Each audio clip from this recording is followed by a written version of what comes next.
Have you ever come across a piece which is attributed to Brother Richard of the Capuchin Franciscans called Lockdown? Hmm?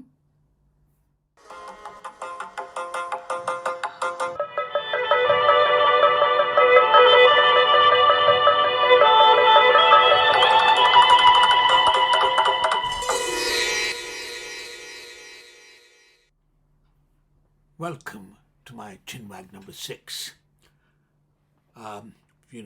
One of my many musings which I'm trying to share in the hope of, I suppose, connecting and communicating with my fellow human beings in this, the 21st century.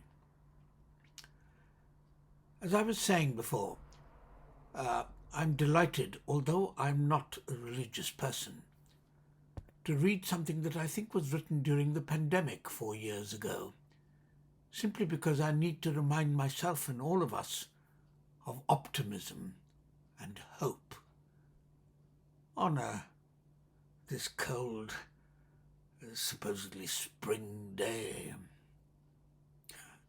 After all, Shakespeare wrote King Lear while quarantined during the Great Plague, did he not?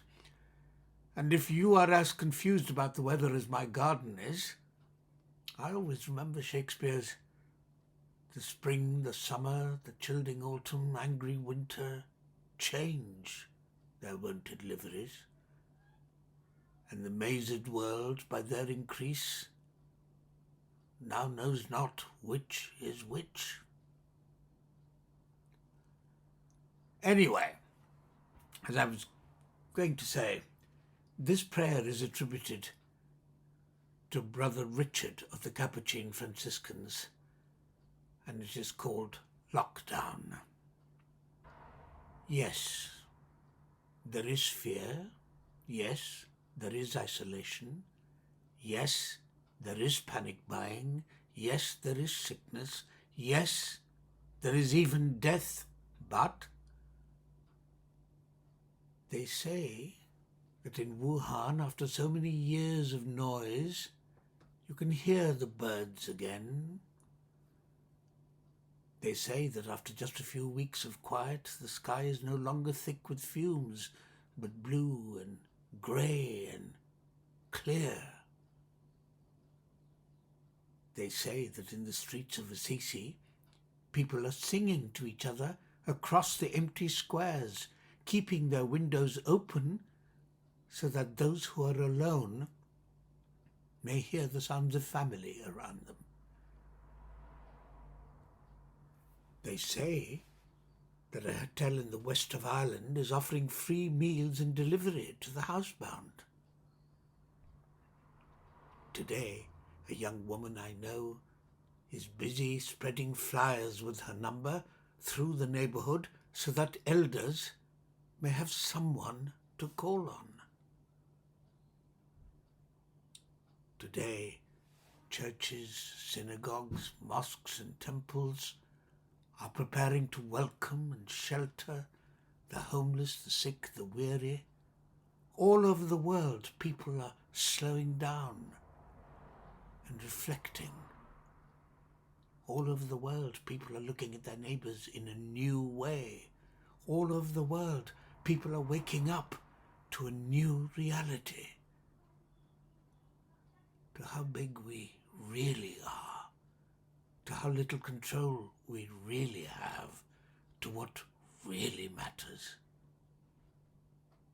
to love. So, we pray and we remember that yes, there is fear, but there does not have to be hate. Yes, there is isolation, but there does not have to be loneliness. Yes, there is panic buying, but there does not have to be meanness. Yes, there is sickness, but there does not have to be disease of the soul. Yes, there is even death, but there can always be a rebirth of love. Wake to the choices you make as to how to live now, today. Breathe. Listen. Behind the factory noises of your panic, the birds are singing again. The sky is clearing. Spring is coming. And we are always encompassed by love. Open the windows of your soul, and though you may not be able to touch across the empty square, sing. Yes, isn't that lovely? Yesterday was the Ides of March, and I had the privilege of going to Gonville and Quays at Cambridge to listen to a wonderful presentation by Dr. Nina Insari on women, life, freedom. You know, a most informative and illuminating experience, because I learnt a lot about the oppression of women in Iran. Now, I'm not Iranian, I'm not a woman, but I feel that the oppression of any group of us is an oppression of all of us. Naive, perhaps, but that's how I feel, and I'm glad I went. So, may I end this chinwag by wishing us all love and peace. Have a lovely day. Bye.